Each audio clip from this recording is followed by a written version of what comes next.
Olá, meu querido, estamos começando mais um estudo bíblico da Igreja Presbiteriana Jardim Ipiranga e você que está nos acompanhando nessa oportunidade, seja muito bem-vindo. É uma alegria ter você aqui conosco, é um privilégio podermos ter este momento de aprendizado da palavra do Senhor. E você que está nos visitando pela primeira vez, seja bem-vindo. Você pode se inscrever no nosso canal do YouTube e também na nossa página do Facebook, ambos com o mesmo nome, Igreja Presbiteriana Jardim Ipiranga. Será uma alegria ter você com a gente, ter a sua companhia. E também lembrando que você também, que mora aqui em Americana, Santa Bárbara do Oeste, Nova Odessa, Sumaré, você que mora próximo aqui da cidade de Americana, os nossos cultos aos domingos têm tido aí as atividades presenciais, né? O culto às 19 horas e também as reuniões de oração às 19h30 na terça-feira. Então, se você quiser participar, além das nossas atividades online, como o estudo bíblico, você também pode participar das nossas atividades presenciais no domingo, às 19 horas, e às terças-feiras, às 19h30, aqui na Rua Imigrantes, no bairro Jardim Ipiranga, na cidade de Americana.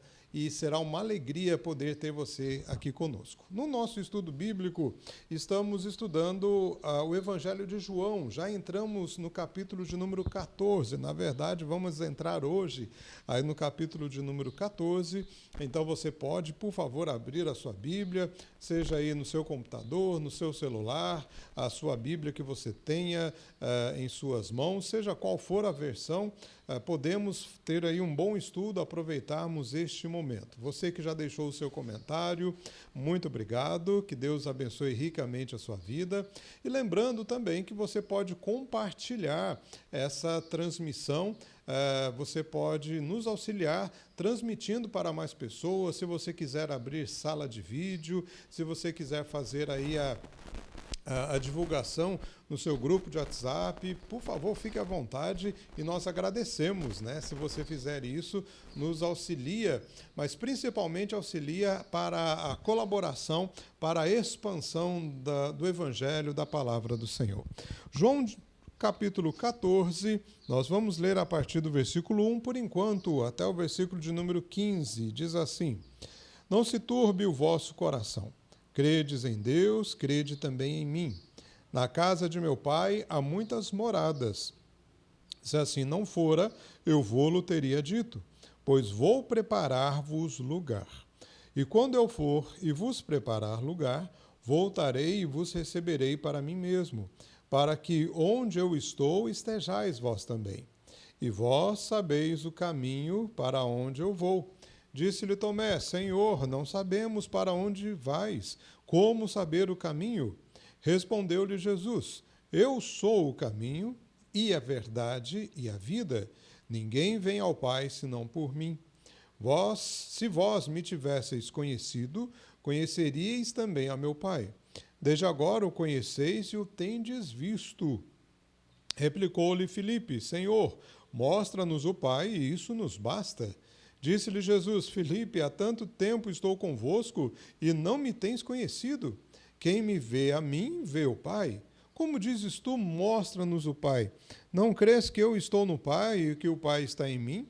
As palavras que eu vos digo, não as digo por mim mesmo, mas o Pai que permanece em mim faz as suas obras. Crede-me que estou no Pai e o Pai em mim. Crede ao menos por causa das mesmas obras. Em verdade vos digo que aquele que crê em mim fará também as obras que eu faço, e outras maiores fará, porque eu vou para junto do Pai. E tudo quanto pedirdes em meu nome, isso farei, a fim de que o Pai seja glorificado no Filho. Se me pedirdes alguma coisa em meu nome, eu o farei. Se me amais, guardareis os meus mandamentos. Vamos falar com o nosso Deus. Pai amado, nós te agradecemos pela boa oportunidade que o Senhor nos dá de meditarmos na tua palavra neste momento. Rogamos que o teu Santo Espírito nos ilumine para compreendermos a tua vontade, compreendermos, ó Pai, o teu propósito.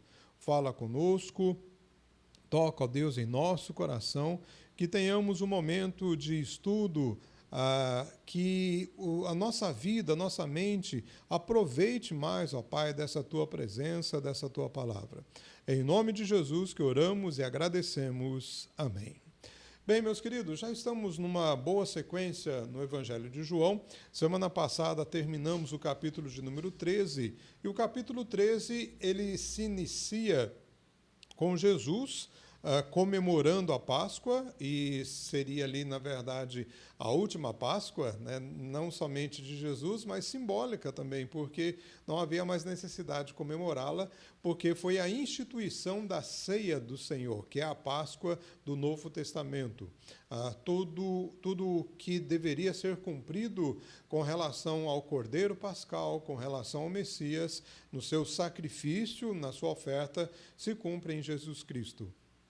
E nós temos aquela lição de humildade, onde Jesus também lava os pés dos discípulos, mas também temos algumas questões interessantes aqui, que nós vimos semana passada, que foi tanto a posição ali, né, na mesa, a posição de Judas, de João e de Pedro. Vimos que nós também recebemos de Jesus a atenção devida e o trabalho devido. Como Pedro estava no último lugar, precisou ser trabalhado, nós também precisamos desse trabalho. Como João, que tem a atenção de Jesus naquele momento, mas também como Judas, que o trai, ou iria ainda trair, né? Mas foi honrado pelo próprio Senhor. Nós já vimos isso semana passada. Se você quiser conferir, pode olhar aí o vídeo de quarta-feira passada, que você terá a oportunidade de se inteirar ainda mais desse assunto. Então, colocando isso em nossa mente, né, colocando isso na questão aqui do texto, é que Jesus começa agora um longo discurso, é um discurso de despedida. Vai aí no capítulo 14, já havia, claro, se iniciado no capítulo 13, agora vai capítulo 14, capítulo 15, até o capítulo 16, porque o capítulo 17 é a oração que Jesus faz, a chamada oração sacerdotal. Bem, nesse trecho que nós lemos aqui, o que nós encontramos? Nós encontramos o Senhor Jesus dando um conforto aos seus discípulos, dando uma palavra, mas muito confortável, muito salutar, muito boa realmente, para que os seus discípulos ficassem tranquilos, ficassem confortáveis com relação às coisas que aconteceriam. Agora, é evidente que os discípulos não estavam compreendendo muito aquilo. Lembrem-se que a grande parte, se não todos os discípulos, ainda continuavam com aquela ideia, né, de Jesus como um vencedor político, como um vencedor humano, ou um rei humano, não o reino dos céus, mas um reino como qualquer outro, como qualquer nação, né, com as suas ações, intervenções terrenas, e que o rei seria temporário até passar a outra geração. É essa a visão que eles tinham. E Jesus está falando, dando uma palavra aqui de conforto, pegando ou levando os seus discípulos para que entendam que a questão era muito maior, que a questão deveria ser vista, ser focada para os céus, né, para o reino do Senhor, e não para uma mera questão temporária, uma mera questão do aqui e do agora. É interessante que hoje, nós aqui no século XXI, vivemos essa intensidade também. Nós vivemos uma realidade muito materialista, muito do humano, e nem sempre lembramos do aspecto espiritual, nem sempre lembramos de um aspecto maior do que essa realidade que nós temos vivido. Então, essa palavra aqui, da mesma forma que levava os discípulos a uma visão maior, o aproveitamento dessa palavra, justamente, ela vem quando se tem essa visão maior, essa visão elevada. Nós também, hoje em dia, vamos aproveitar dessa palavra se nosso foco estiver além da realidade material, além dessa questão do século, né, a questão secular, e olharmos para as realidades eternas, para as realidades do Senhor Jesus Cristo. Então, eu te convido a olhar esse texto e a compreender dessa forma. Os discípulos, eles não compreenderam neste momento aqui, demorou um tempo, até na ressurreição de Jesus, ainda levou-se um tempo para eles compreenderem, eles foram lembrando. Provavelmente, lá na descida do Espírito Santo, é que eles tiveram uma visão melhor, uma visão mais real, por causa dessa ação de Deus no coração deles, como também nós vamos ver aqui, provavelmente semana que vem, a partir aí do versículo 16. Muito bem. A palavra de Jesus, então, começa no versículo 1 dizendo assim: não se turbe o vosso coração, credes em Deus, crede também em mim. Judas havia já saído para fazer o pacto da traição, ou completar, né, o pacto da traição, que ele já havia feito o pacto. Agora ele traria, então, os soldados para que prendessem Jesus. Jesus já tinha indicado, por mais que os discípulos não entenderam muito bem isso, a questão de Judas, só depois foram compreender. Jesus já havia falado para Pedro que ele iria traí-lo 3 vezes antes que cantasse o galo. E essas palavras poderiam ser palavras turbulentas, né? Poderiam e eram palavras que traria ali, ou que trouxe certamente um ambiente de instabilidade. Mas as situações seriam ainda muito mais severas. Os discípulos ainda não tinham ideia do que iria acontecer, a prisão do Senhor, o castigo de Jesus, a humilhação dele, a sua morte na cruz. Os discípulos ainda não tinham ideia do que iria acontecer. Essas palavras eram para aquele momento, né, para o ambiente que estava se instalando e para as cenas, para os acontecimentos que ocorreriam logo depois. Qual é o argumento de Jesus para que o coração não ficasse turbado, para que o coração não ficasse aí em turbulência? Versículo 2: na casa de meu pai há muitas moradas, se assim não fora, eu vou-lo teria dito, pois vou preparar-vos lugar. E quando eu voltar e vos preparar lugar, voltarei e vos receberei para mim mesmo, para que onde eu estou, estejais vós também. Então Jesus, ele deixa uma promessa, a promessa de que há muitas moradas, há lugares celestiais. E Jesus diz, olha, na casa de meu pai tem muitas casas, ou tem muitas moradas, né, lugar de moradia. E esse local de moradia vai ser preparado para os seus discípulos, vai ser preparado para nós. Nós vemos aqui, então, que o que vai trazer tranquilidade ao nosso coração, vai tirar a turbulência, não precisamos ter o coração aí em turbulência, não, um coração turbado, é a promessa de que na casa do Pai tem muitas moradas. Meus queridos, se o nosso coração ficar preso demais às realidades terrenas, nós vamos começar a achar que essa palavra aqui é uma palavra assim, bonita, mas não palpável. É interessante, mas não é real. É assim, religiosa, mas não é concreta. Mas Jesus está dizendo, e se Jesus está dizendo que lá na casa do Pai tem muitas moradas, você pode ter certeza que isso é verdade, que isso aqui é alguma coisa, sem dúvida, indescritível, e não temos nem sequer condição de imaginarmos toda essa realidade, toda essa bênção, tudo isso que está sendo colocado aqui para nós. Na casa de meu pai há muitas moradas, e Jesus disse que iria, e como de fato foi, preparar este lugar, preparar as nossas casas.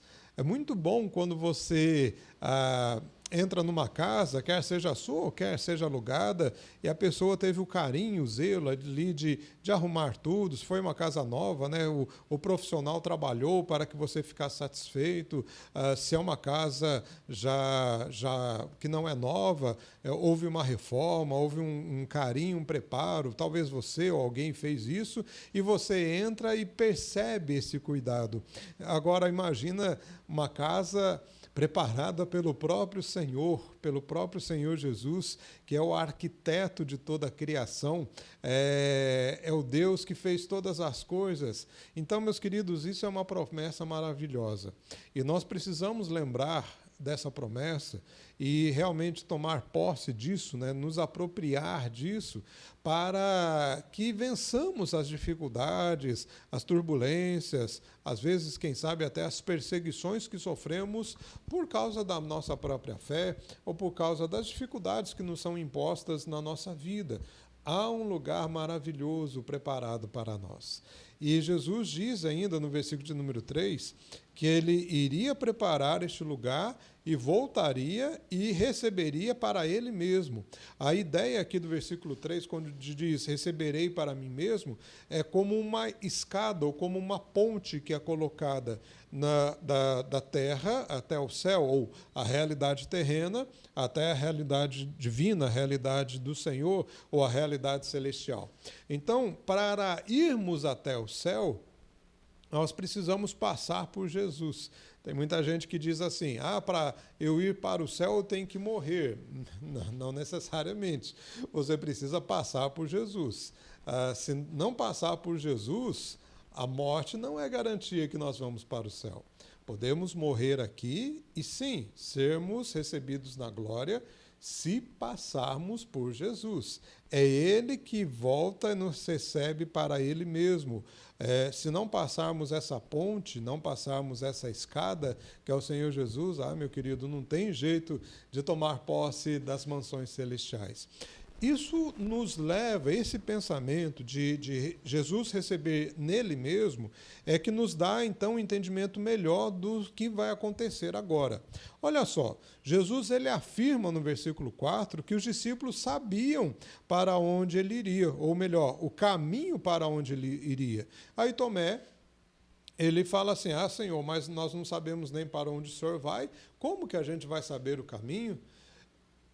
Pelas palavras de Tomé, fica parecendo que Jesus estava dizendo essas palavras e os discípulos estavam entendendo que ele iria para uma viagem, uma terra distante, iria se ausentar temporariamente, mas como nós que viajamos, ficamos um tempo fora e depois retornamos. Era uma visão terrena. Vejam só, percebam que os discípulos ainda têm a sua visão muito do sol para baixo, do céu para baixo, não a visão celestial, não uma visão elevada. E Jesus, ele responde, eu sou o caminho. Eu sou a verdade, eu sou a vida. Ninguém, olha de novo a expressão, vem em Jesus, vem ao Pai, senão por mim. Lembram no versículo de número 3 que ele disse, eu vou e vos receberei em mim mesmo. Ele afirma, ou reafirma, a mesma ideia no versículo 6.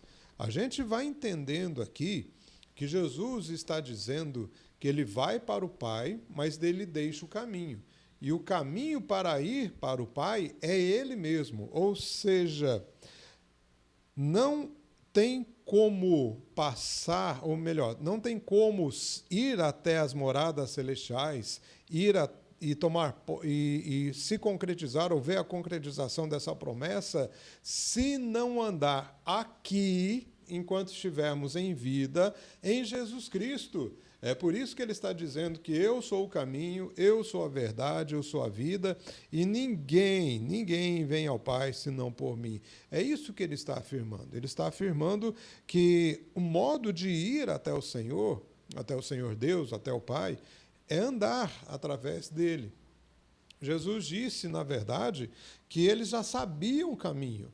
Por quê? Porque Jesus estava ali o tempo todo com eles, mas vejam que eles estão preocupados somente em entender, não o modo de vida, mas entender assim, Jesus vai se ausentar, vai para uma terra, vai voltar, a gente não sabe para onde ele não foi claro, se vai para a Europa, para a Ásia, para a América, para a África, para a Oceania, não deu para entender o que ele está dizendo. E aí Jesus explica por que eles não estão entendendo. Vejam só no versículo 7, se vós me tivesseis conhecido, conheceríeis também a meu Pai. Desde agora o conheceis e o tendes visto. Por que eles não estavam entendendo? Por que eles não estavam compreendendo para onde Jesus iria e essa questão do caminho? Porque eles não estavam conhecendo verdadeiramente a Deus, não estavam conhecendo verdadeiramente o Pai, não estavam conhecendo verdadeiramente o seu mestre, que era o Senhor Jesus. Sabe, meus queridos, às vezes nós olhando para esse texto podemos até ter uma posição de crítica em relação aos discípulos, mas se pararmos um pouco para pensar, olharmos para dentro de nós, não é que de repente a gente se encontra da mesma maneira? Às vezes a gente leva a nossa vida, a nossa forma de vida, no aspecto religioso, para os cumprimentos religiosos das nossas denominações. E esquecemos que, na verdade, os cumprimentos religiosos, eles, sem Jesus, não significam nada. Não adianta você cumprir quesito religioso se não andar com Jesus. Não significa nada. Nós precisamos ter a compreensão que estar vinculado a Cristo, é andar com Jesus que faz a diferença. Com isso, é claro, a gente tem a nossa denominação, a gente frequenta a nossa igreja, sabendo que então aquilo nos auxilia para compreendermos que Jesus é o cerne da nossa vida. Os aspectos religiosos, para simplesmente cumprir rito, não significa nada, e qualquer religião, então, basta. Aí aquela palavra assim, todos os caminhos levam para o mesmo lugar. Levam, mas não levam para o céu. Porque o único caminho que leva para o céu é o próprio Senhor Jesus Cristo.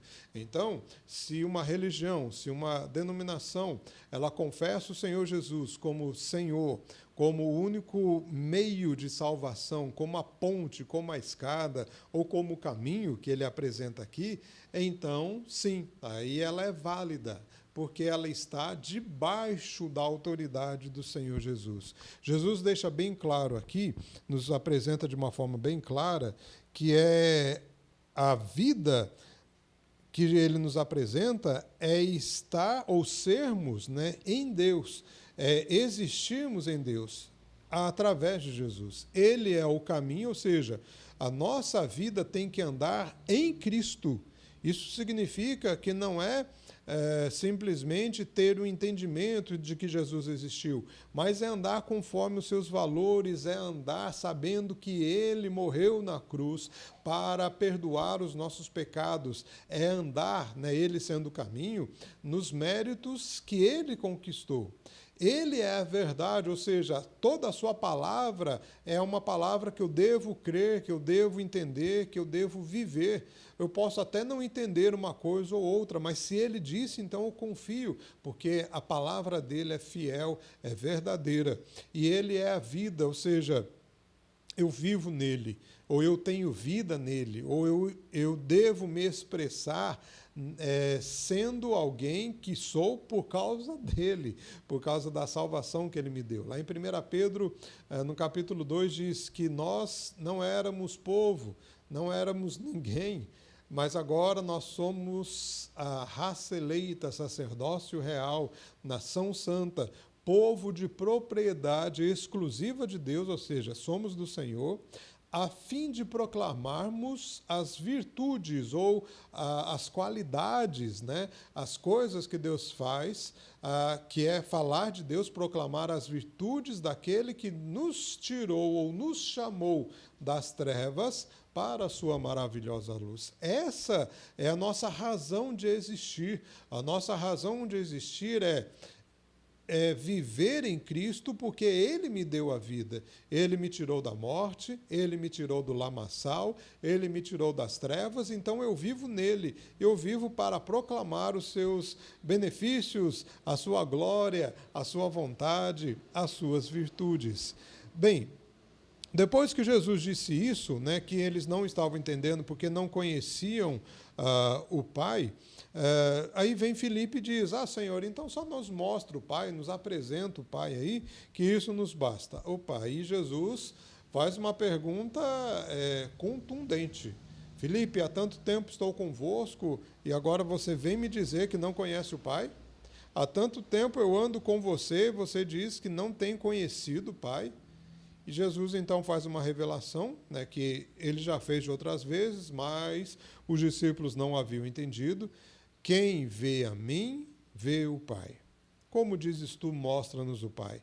Não, olha só, de novo, a gente já disse isso de outra vez, a questão do Evangelho de João, não crês que eu estou no Pai e o Pai está em mim? A palavra, ou as palavras que eu vos digo, não as digo por mim mesmo, mas o Pai que permanece em mim faz as suas obras.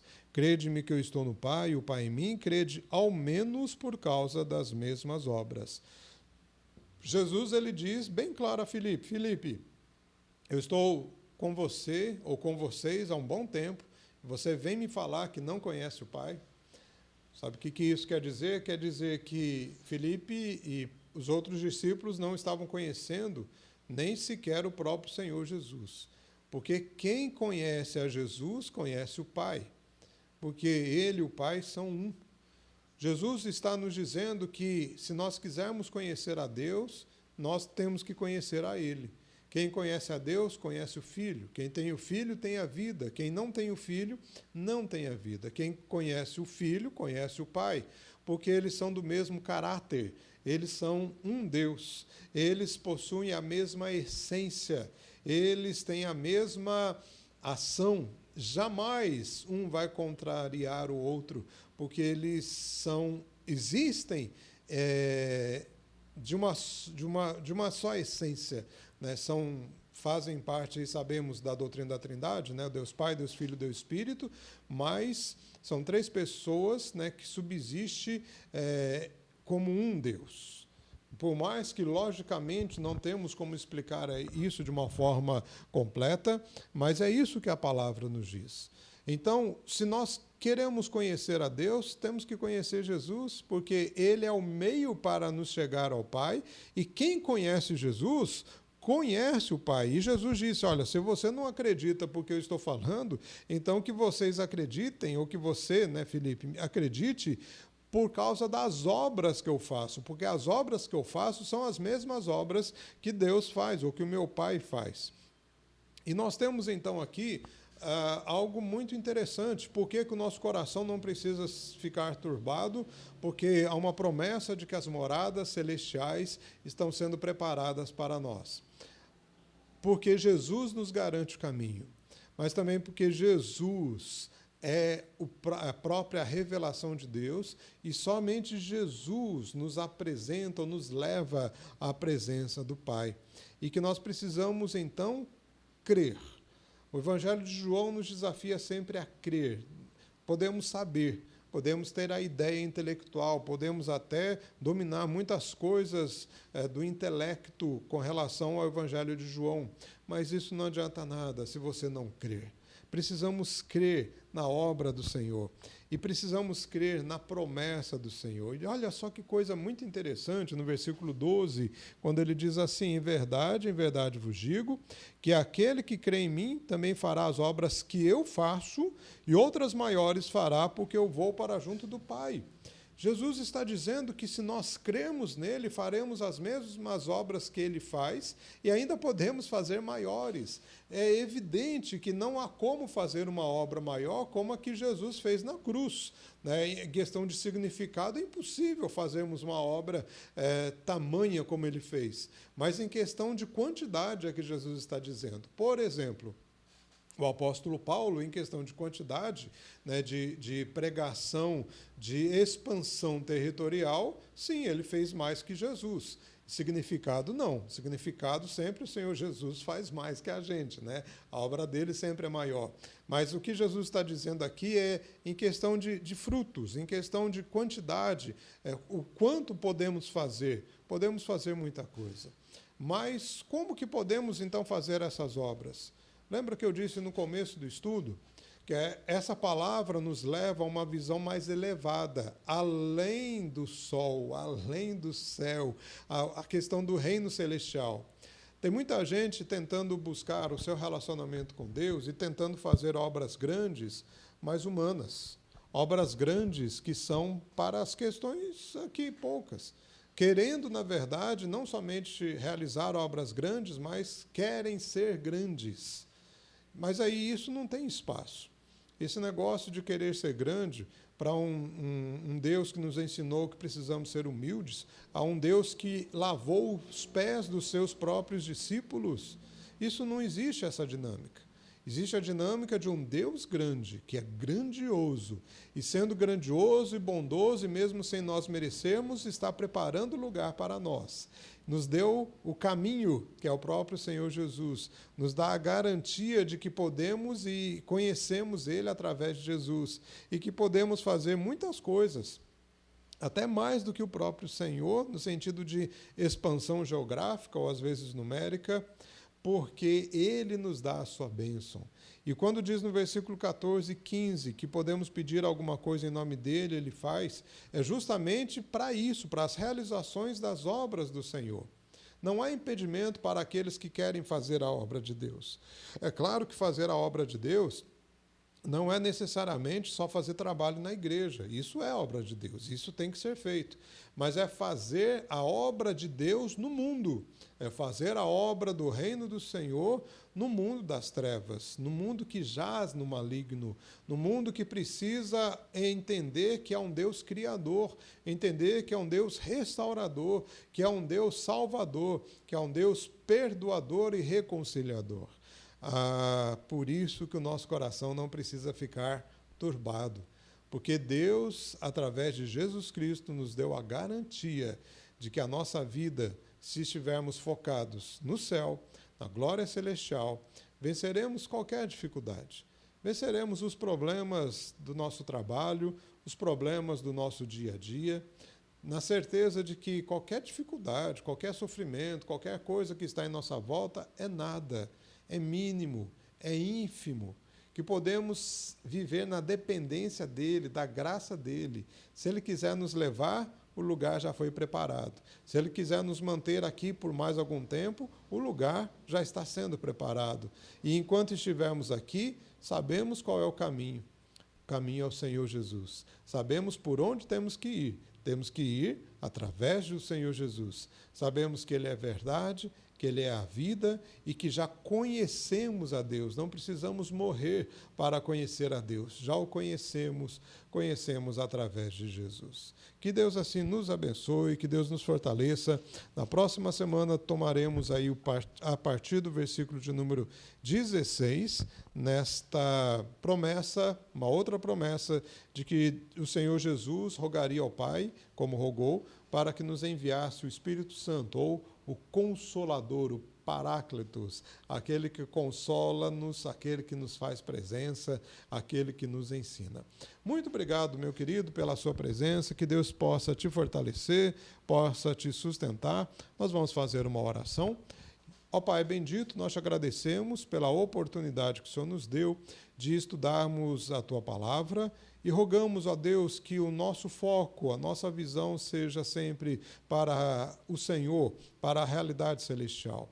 Que não venhamos a ser vencidos pelas coisas temporais, pelas realidades terrenas, mas que tenhamos sempre a esperança de que o Senhor já está preparando o lugar, de que o Senhor nos conduz aqui e nos levará para a glória, de que o Senhor já nos fez, ó Pai amado, sermos conhecidos do Pai, e assim, ó Deus, nós podemos conhecê-lo através do Senhor.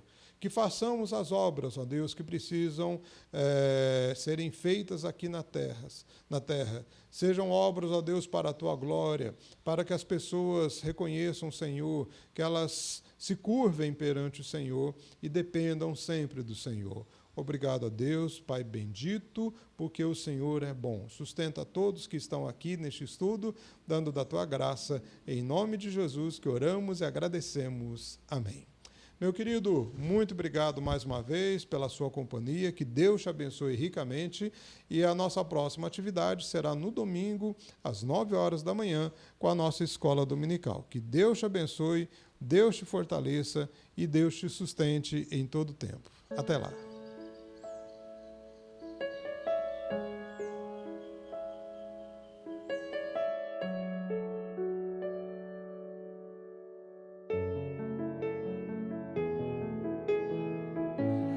Não se turbe o vosso coração, crede em Deus e também em mim. Na casa de meu pai há muitas moradas. Se não fosse assim, eu não teria dito: vou preparar-vos um lugar. Eu virei e vos levarei para mim mesmo. Vós conheceis o caminho para onde eu vou. Eu sou o caminho, a verdade, a vida. Ninguém vem ao Pai a não ser por mim. E em verdade eu vos digo que eu vou para o Pai, mas aquele que crê em mim, obras maiores fará.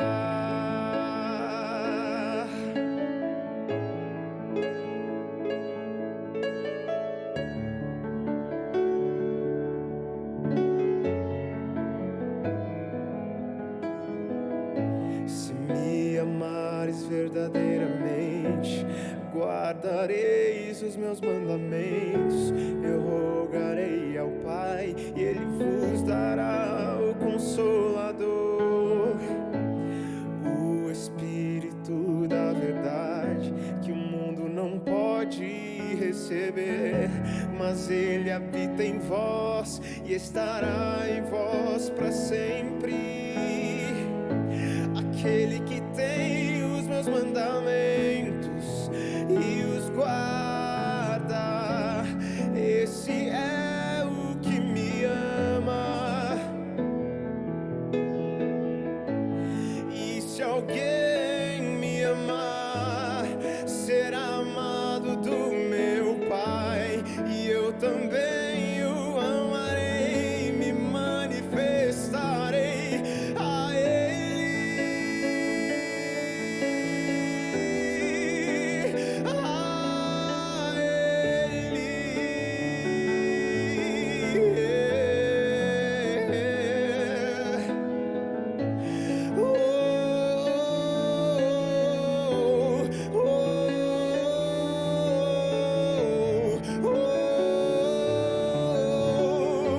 Quero te amar.